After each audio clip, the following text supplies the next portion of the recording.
भ्रीं बृहस्पते नमः। ओम ग्राम ग्रीम ग्रौम सह गुरुवे नमः। भक्तों, बृहस्पति देव का ये व्रत भगवान विष्णु और देवगुरु बृहस्पति को समर्पित होता है, जिनके आशीर्वाद से जीवन की हर समस्या दूर हो जाती है। इस दिन केले के पेड़ की पूजा की जाती है, क्योंकि केले के वृक्ष में भगवान विष्णु का वास माना जाता है। मान्यता है कि गुरुवार का व्रत करने से भगवान विष्णु के साथ माता लक्ष्मी की भी असीम कृपा प्राप्त होती है। गुरुवार का व्रत रखने से धन संपदा, सुख शांति और संतान की प्राप्ति होती है। साथ ही कुंडली से जो गुरु दोष होता है तो वो भी समाप्त होता है और वैवाहिक जीवन में सुधार आता है। भक्तों, इस व्रत को करने वाले पर भगवान विष्णु और बृहस्पति देव दोनों की कृपा बरसती है, जिससे व्यक्ति का भाग्य चमकता है, ज्ञान बढ़ता है और आर्थिक समस्याएं दूर होती हैं। भक्तों, आमतौर पर 16 गुरुवार तक व्रत रखना शुभ माना जाता है, जिसके बाद 17वें गुरुवार को उद्यापन किया जाता है। भक्तों, गुरुवार के व्रत में पीली और मीठी चीजें खाई जाती हैं, जैसे चने की दाल, बेसन के लड्डू, बेसन के चीले, हल्दी वाले भोजन, शकरकंद और सत्तू का सेवन शुभ माना जाता है। भोजन में खट्टा और नमक का प्रयोग नहीं करना चाहिए। केला भूलकर भी नहीं खाना चाहिए और सूर्यास्त से पहले एक समय भोजन करना चाहिए। आइए, आज आपको गुरुवार के व्रत की ऐसी कथा सुनाती हूँ जिसे सुनने मात्र से ही आप पर भगवान विष्णु भगवान की कृपा होगी और आपका जीवन मंगलमय होगा। भारत में एक प्रतापी और दानी राजा राज्य किया करता था। वह सदैव गरीबों और ब्राह्मणों की सहायता करता था। ये बात उसकी रानी को कभी अच्छी नहीं लगती थी। न ही वो गरीबों को दान देती, न ही भगवान का पूजन करती। इतना ही नहीं, वह राजा को भी दान देने से मना किया करती थी। एक दिन जब राजा शिकार खेलने जंगल को गया तो रानी महल में अकेली थी। उसी समय बृहस्पति देव साधु के वेश में राजा के महल में भिक्षा के लिए गए, किंतु रानी ने भिक्षा देने से इनकार कर दिया और कहा, हे साधु महाराज, मैं तो दान पुण्य से तंग आ गई हूँ। मेरा पति सारा धन लुटाते रहता है। मेरी इच्छा है कि हमारा धन नष्ट हो जाए, फिर न रहेगा बांस न बजेगी बांसुरी। साधु ने कहा, देवी, तुम तो बड़ी विचित्र हो। धन संतान तो सभी चाहते हैं। पुत्र और लक्ष्मी तो पापी के घर भी होने चाहिए। यदि तुम्हारे पास अधिक धन है तो भूखों को भोजन खिलाओ, प्यासों के लिए प्याऊ बनवाओ, मुसाफिरों के लिए धर्मशालाएं खुलवाओ। जो निर्धन अपनी कुंवारी कन्याओं का विवाह नहीं कर पा रहे, उनका विवाह करा दो। ऐसे और कई काम हैं जिनके करने से तुम्हारा यश लोक परलोक में फैलेगा। परंतु रानी पर उपदेश का कोई असर नहीं पड़ा। वह बोली, महाराज, आप मुझे कुछ न समझाएं। मैं ऐसा धन नहीं चाहती जो हर जगह बांटने के काम में लगे। इससे अच्छा तो हम निर्धनी हो जाएं। साधु ने कहा, देवी, यदि तुम्हारी यही इच्छा है तो तथास्तु। तुम ऐसा करना कि बृहस्पतिवार को घर लीपकर पीली मिट्टी से अपना सिर धोकर स्नान करना, भट्टी चढ़ाकर कपड़े धोना। ऐसा करने से तुम्हारा सारा धन नष्ट हो जाएगा। इतना कहकर वह साधु महाराज वहां से गायब हो गए। साधु के कहे अनुसार रानी को केवल 3 बृहस्पतिवार ही बीते थे कि उसकी समस्त धन संपत्ति नष्ट हो गई। भोजन के लिए राजा का परिवार तरसने लगा। तब एक दिन राजा ने रानी से बोला कि हे रानी, तुम यहीं रहो, मैं दूसरे देश में जाता हूँ, क्योंकि यहाँ पर सभी लोग मुझे जानते हैं, इसलिए मैं कोई छोटा कार्य नहीं कर सकता। ऐसा कहकर राजा परदेश चला गया। वहाँ वो जंगल से लकड़ी काट कर लाता और शहर में बेचता। इस तरह वो अपना जीवन व्यतीत करने लगा। इधर राजा के परदेश जाते ही रानी और दासी दुखी रहने लगी। एक बार जब रानी और दासी को 7 दिन तक बिना भोजन के रहना पड़ा तो रानी ने अपनी दासी से कहा, हे दासी, पास ही के नगर में मेरी बहन रहती है। वह बड़ी धनवान है, तो उसके पास जा और कुछ ले आ, ताकि थोड़ी बहुत गुजर बसर हो जाए। दासी रानी की बहन के पास गई। उस दिन गुरुवार था और रानी की बहन उस समय बृहस्पतिवार व्रत की कथा सुन रही थी। दासी ने रानी की बहन को अपनी रानी का संदेश दिया, परंतु रानी की बड़ी बहन ने कोई जवाब नहीं दिया। जब दासी को रानी की बहन से कोई जवाब नहीं मिला तो वह बहुत दुखी हुई और उसे क्रोध भी आया। दासी ने वापस आकर रानी को सारी बात बता दी। सुनकर रानी ने अपने भाग्य को कोसा। उधर रानी की बहन ने सोचा कि मेरी बहन की दासी आई थी, परंतु मैं उससे नहीं बोली, इससे वह बहुत दुखी हुई होगी।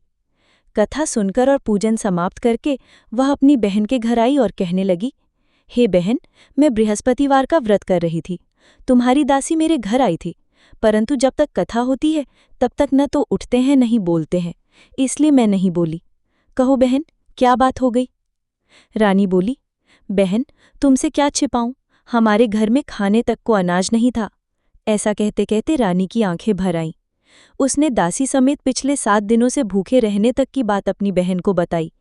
रानी की बहन बोली, देखो बहन, भगवान बृहस्पति देव सबकी मनोकामना को पूर्ण करते हैं। देखो, शायद तुम्हारे घर में अनाज रखा हो। पहले तो रानी को विश्वास नहीं हुआ, पर बहन के आग्रह करने पर उसने अपनी दासी को अंदर भेजा तो उसे सचमुच एक अनाज को भरा घड़ा मिल गया। ये देखकर दासी को बड़ी हैरानी हुई। दासी रानी से कहने लगी, हे रानी, जब हमको भोजन नहीं मिलता तो हम व्रत ही तो करते हैं, इसलिए क्यों ना इनसे व्रत और कथा की विधि पूछ ली जाए, ताकि हम भी व्रत कर सकें। तब रानी ने अपनी बहन से बृहस्पतिवार व्रत के बारे में पूछा।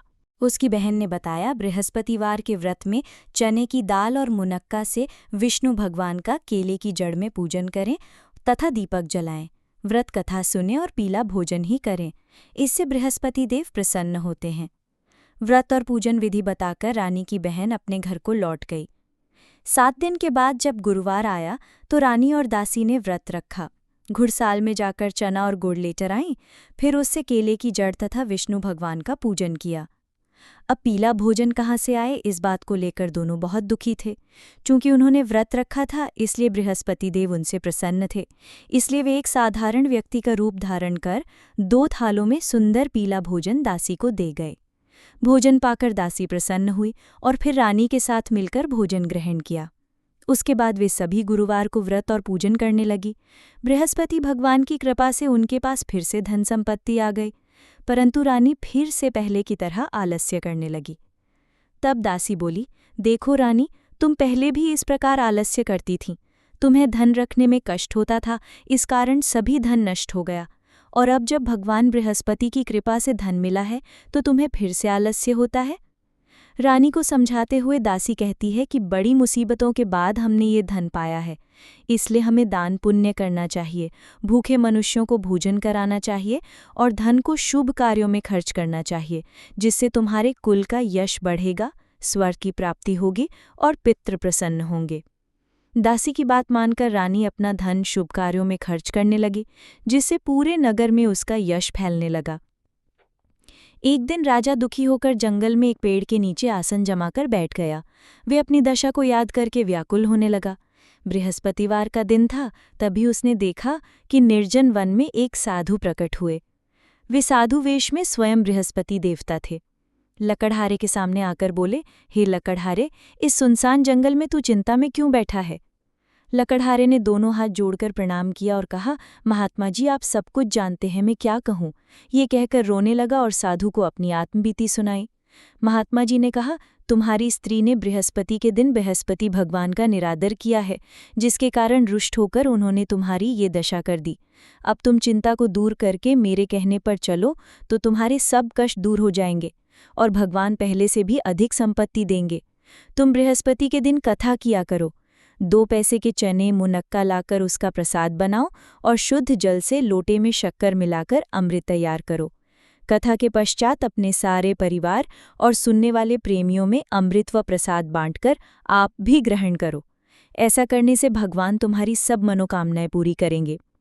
साधु के ऐसे वचन सुनकर लकड़हारा बोला, हे प्रभु, मुझे लकड़ी बेचकर इतना पैसा नहीं मिलता जिससे भोजन के उपरांत कुछ बचा सकूं। मैंने रात्रि में अपनी स्त्री को व्याकुल देखा है, मेरे पास कुछ भी नहीं जिससे मैं उसकी खबर मंगा सकूं। साधु ने कहा, हे लकड़हारे, तुम किसी बात की चिंता मत करो। बृहस्पति के दिन तुम रोजाने की तरह लकड़ियां लेकर शहर को जाओ, तुमको रोज से दुगना धन प्राप्त होगा, जिससे तुम भली भांति भोजन कर लोगे तथा बृहस्पति देव की पूजा का सामान भी आ जाएगा। इतना कहकर साधु अंतर्ध्यान हो गए। धीरे धीरे समय व्यतीत होने पर फिर वही बृहस्पतिवार का दिन आया। लकड़हारा जंगल से लकड़ी काटकर किसी शहर में बेचने गया। उसे उस दिन और दिन से अधिक पैसा मिला। राजा ने चना गुड़ आदि लाकर गुरुवार का व्रत किया। उस दिन से उसके सभी क्लेश दूर हुए। परंतु जब दोबारा गुरुवार का दिन आया तो बृहस्पतिवार का व्रत करना भूल गया। इस कारण बृहस्पति भगवान नाराज हो गए।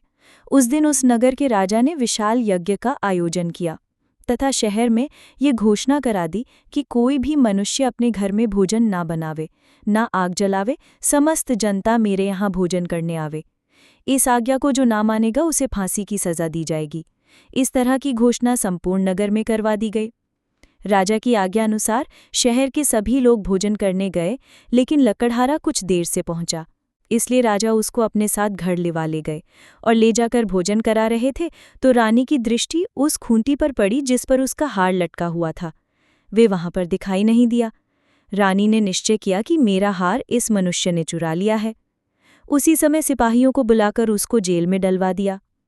जब लकड़हारा जेल में बहुत दुखी होकर सोचने लगा कि ना जाने कौन से पूर्व जन्म के कर्म से मुझे ये दुख प्राप्त हुआ है, और उसी साधु को याद करने लगा जो कि जंगल में मिला था।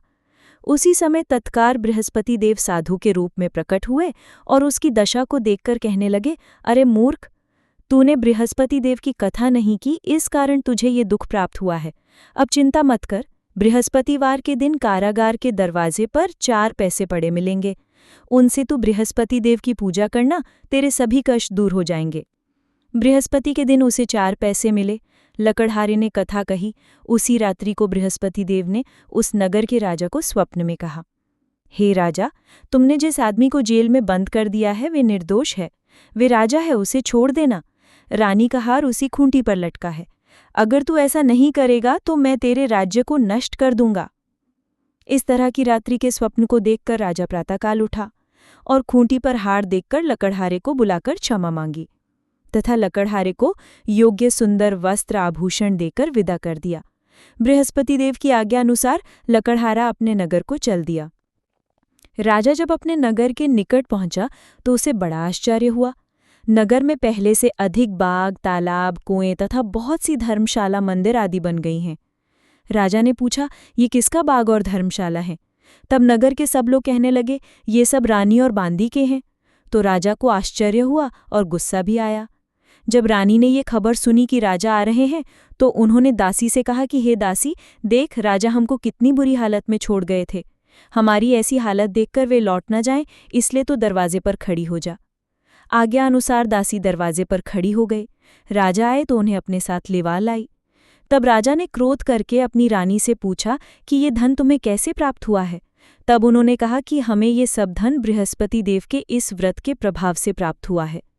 राजा ने निश्चय किया कि 7 दिन बाद तो सभी बृहस्पति देव का पूजन करते हैं, परंतु मैं प्रतिदिन दिन में 3 बार कहानी तथा रोज व्रत किया करूंगा।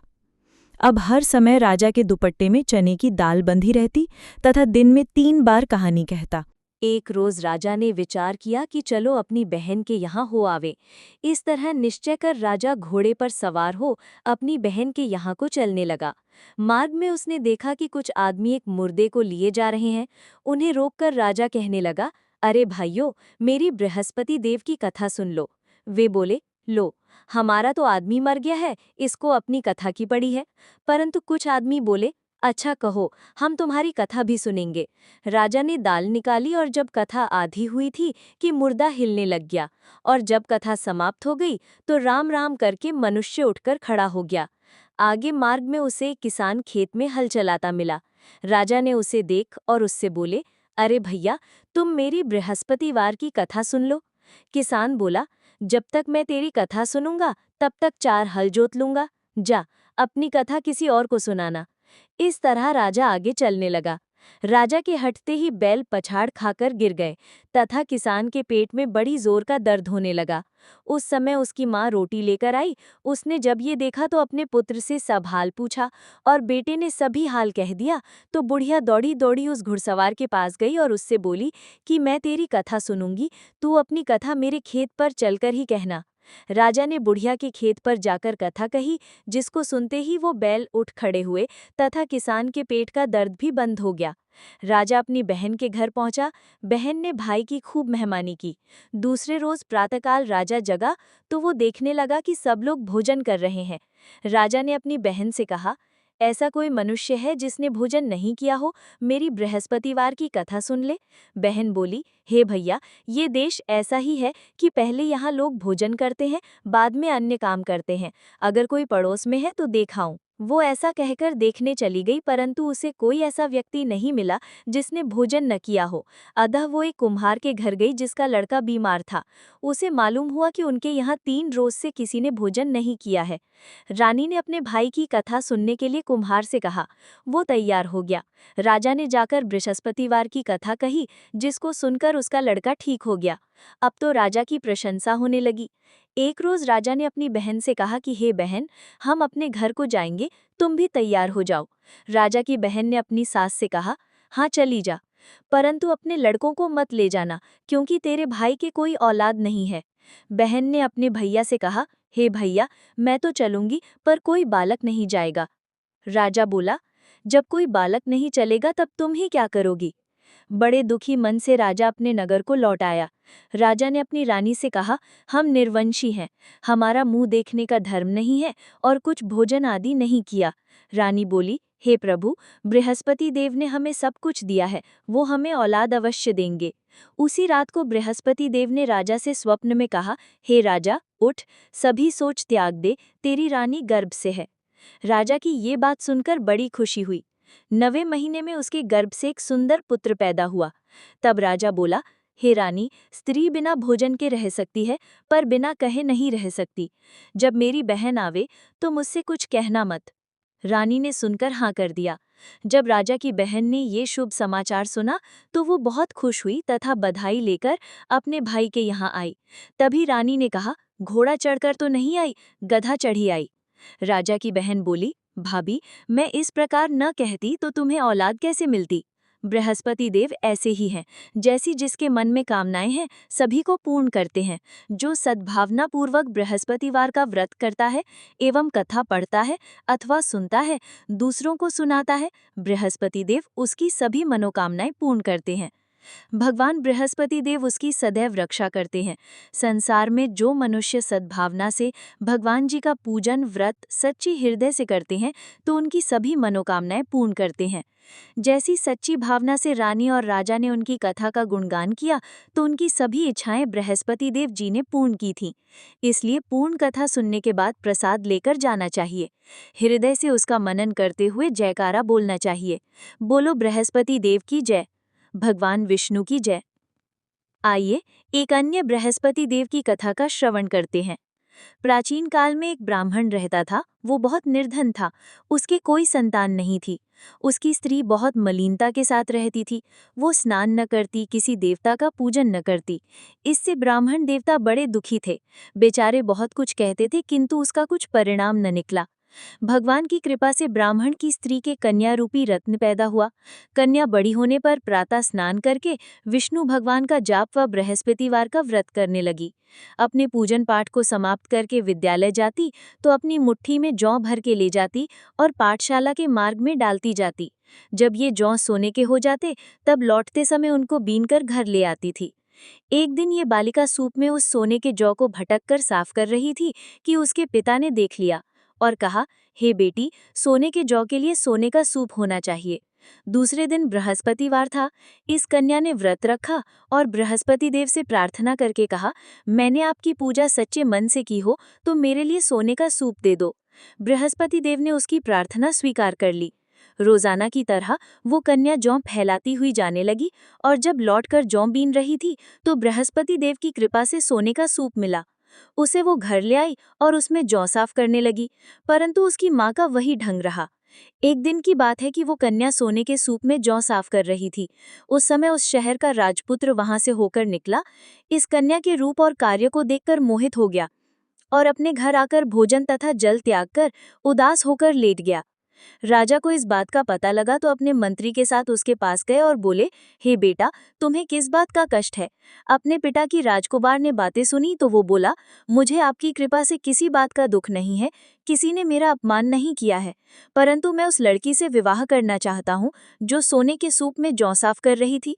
ये सुनकर राजा आश्चर्य में पड़ गया और बोला, बेटा, इस तरह की कन्या का पता तुम ही लगाओ, मैं उसके साथ तेरा विवाह अवश्य ही करवा दूंगा।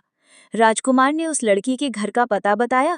तब मंत्री उस लड़की के घर गए और ब्राह्मण देवता को सभी हाल बताया। ब्राह्मण देवता राजकुमार के साथ अपनी कन्या का विवाह करने के लिए तैयार हो गए तथा विधि विधान के अनुसार ब्राह्मण की कन्या का विवाह राजकुमार के साथ हो गया। कन्या के घर से जाते ही पहले की भांति उस ब्राह्मण के घर में गरीबी का निवास हो गया। अब भोजन के लिए भी अन्न बड़ी मुश्किल से मिलता था। एक दिन दुखी होकर ब्राह्मण देवता अपनी पुत्री के पास गए। पुत्री ने पिता की दुखित अवस्था को देखा और अपनी माँ का हाल पूछा। तब ब्राह्मण ने सभी हाल कहा। कन्या ने बहुत सा धन देकर अपने पिता को विदा कर दिया। इस तरह ब्राह्मण का कुछ समय सुखपूर्वक व्यतीत हुआ। कुछ दिन बाद फिर वही हाल हो गया। ब्राह्मण फिर अपनी कन्या के यहाँ गया और सारा हाल कहा तो कन्या बोली, हे पिताजी, आप माताजी को यहाँ लिवाओ, मैं उसे विधि बता दूंगी जिससे गरीबी दूर हो जावे। वो ब्राह्मण देवता अपनी स्त्री को साथ लेकर पहुंचे तो अपनी माँ को समझाने लगी, हे माँ, तुम प्रातःकाल प्रथम स्नानादि करके विष्णु भगवान का पूजन करो तो सब दरिद्रता दूर हो जाएगी। परंतु उसकी माँ ने एक भी बात नहीं मानी और प्रातःकाल उठकर अपनी पुत्री के बच्चों की जूठन को खा लिया। इससे उसकी पुत्री को भी बहुत गुस्सा आया और एक रात को कोठरी से सभी सामान निकाल दिया और अपनी माँ को उसमें बंद कर दिया। प्रातःकाल उसे निकाला तथा स्नानादि करा के पाठ करवाया तो उसकी माँ की बुद्धि ठीक हो गई और फिर प्रत्येक बृहस्पतिवार को व्रत रखने लगी। इस व्रत के प्रभाव से उसके माता पिता बहुत ही धनवान और पुत्रवान हो गए और बृहस्पति जी के प्रभाव से इस लोक के सुख भोगकर स्वर्ग को प्राप्त हुए। बोलो बृहस्पति देव की जय, भगवान विष्णु की जय। आइए भक्तों, अब सच्चे मन और श्रद्धा भाव से बृहस्पति देव की आरती का गुणगान करते हैं। ओम जय बृहस्पति देवा, स्वामी जय बृहस्पति देवा, छिन छिन भोग लगाऊं कदली फल मेवा।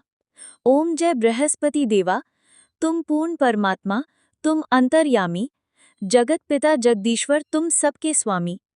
ओम जय बृहस्पति देवा, चरणामृत निज निर्मल, सब पातक हरता, सकल मनोरथ दायक कृपा करो भरता। ओम जय बृहस्पति देवा, तन मन धन अर्पण कर जो जन शरण पड़े, प्रभु प्रकट तब होकर आकर द्वार खड़े। ओम जय बृहस्पति देवा, दीन दयाल दया करो हमसे भक्ति तेरी। ओम जय बृहस्पति देवा।